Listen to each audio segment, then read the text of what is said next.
నమస్తే, welcome to VTV. నేను మీ Nihal. So ఏదైతే బొత్స సత్యనారాయణ గారు ఏదైతే ప్రెస్ మీట్ పెట్టి ఒక క్యూఆర్ కోడ్ అనేది జనరేట్ చేశారో, ఆ క్యూఆర్ కోడ్ కనుక మనం స్కాన్ చేసినట్లయితే చంద్రబాబు నాయుడు గారు చేసిన ఏదైతే మోసాలు ఏదైతే మొత్తం అందులో ఆ క్యూఆర్ కోడ్లో కనిపిస్తాయని బొత్స సత్యనారాయణ గారు అన్నారు.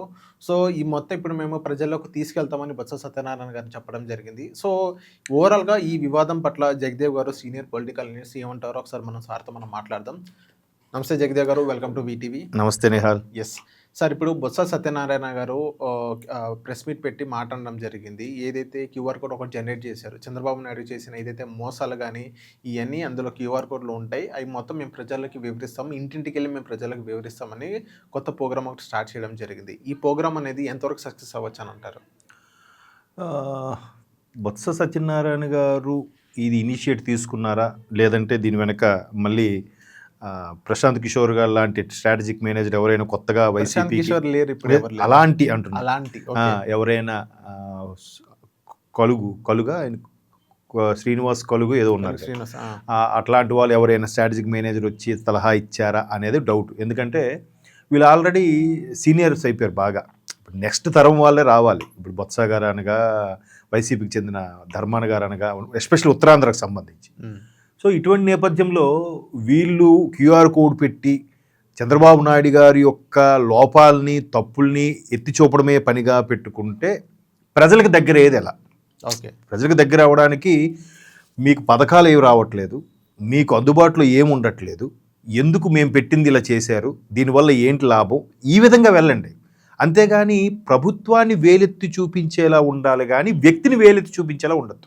ఓకే, ఇది మళ్ళీ వీళ్ళు పాత కొడాల నాని, పేరు నాని వీళ్ళు ఏ పంథాలు అయితే నడిచారో అలాగే మళ్ళీ బొత్స గారు కూడా మాట్లాడుతున్నారు. ఎందుకంటే వీళ్ళెవరు మాజీలు అయిపోయారు. ఒక్క బొత్స గారే కొంచెం, అది కూడా ఒక విధంగా చెప్పాలంటే టీడీపీ జనసేన కూటమి పోటీ చేయలేదు కాబట్టి ఎమ్మెల్సీ అయ్యాడు ఈయన. అవును. సో అది సర్లే, ఒక సీనియర్ అనో లేదా మాజీ మంత్రి అనో మాజీ పీసీసీ చీఫ్ అనో ఏదో ఒక కన్సర్న్ మీద కూటమి ప్రభుత్వం అక్కడ ఒక స్ట్రాటజీ ప్లే చేస్తుందో ఏంటో కానీ మొత్తానికి పోటీకి నిలబెట్టలేదు కాబట్టి ఈయన గెలిచాడు.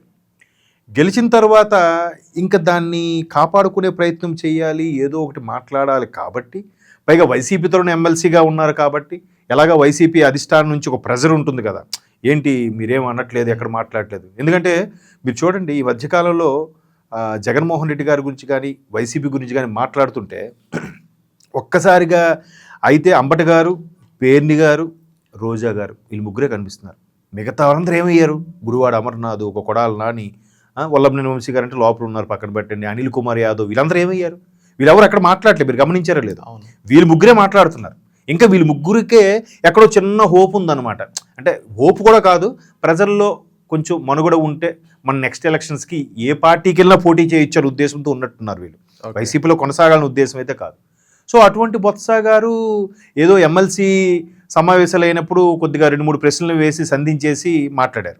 అది కూడా ఏంటి, వీళ్ళు ప్రభుత్వ హయాంలో చేయలేనిది మళ్ళీ ప్రశ్నించారు. ఆవేళ లోకేష్ గారు దానికి సమాధానం ఇచ్చారు. బాబు, మీరు బుక్ సంగతి చూసాము, 8 పేజీలు ఎందుకండి ఒక్కొక్క బుక్లో?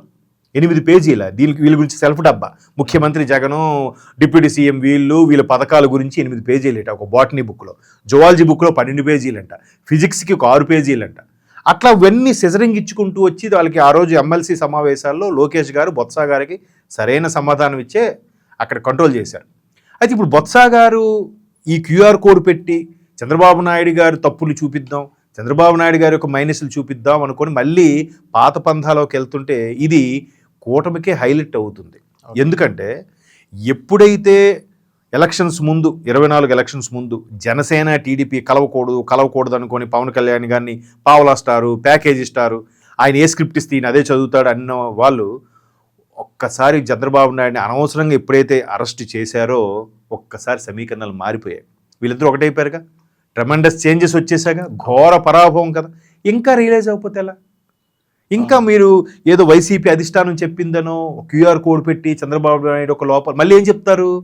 ఆఖరికి ఆర్జీవీ లాంటి వాళ్ళు కూడా చంద్రబాబు నాయుడు గారి గురించి బ్యాడ్గా మాట్లాడడానికి ఆప్షన్ లేక మళ్ళీ వెన్నుపోటు కాన్సెప్టే మాట్లాడాడు.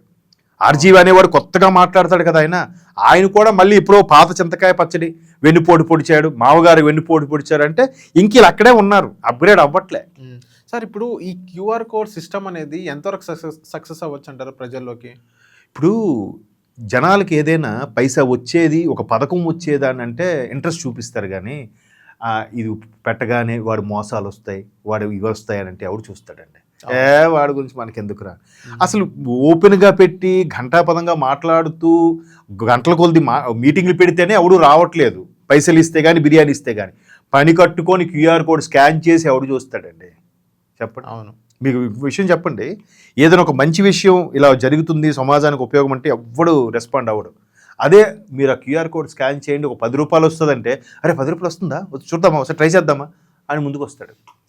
ఊరికే క్యూఆర్ కోడ్లు అంటే ఎవడు రాడు.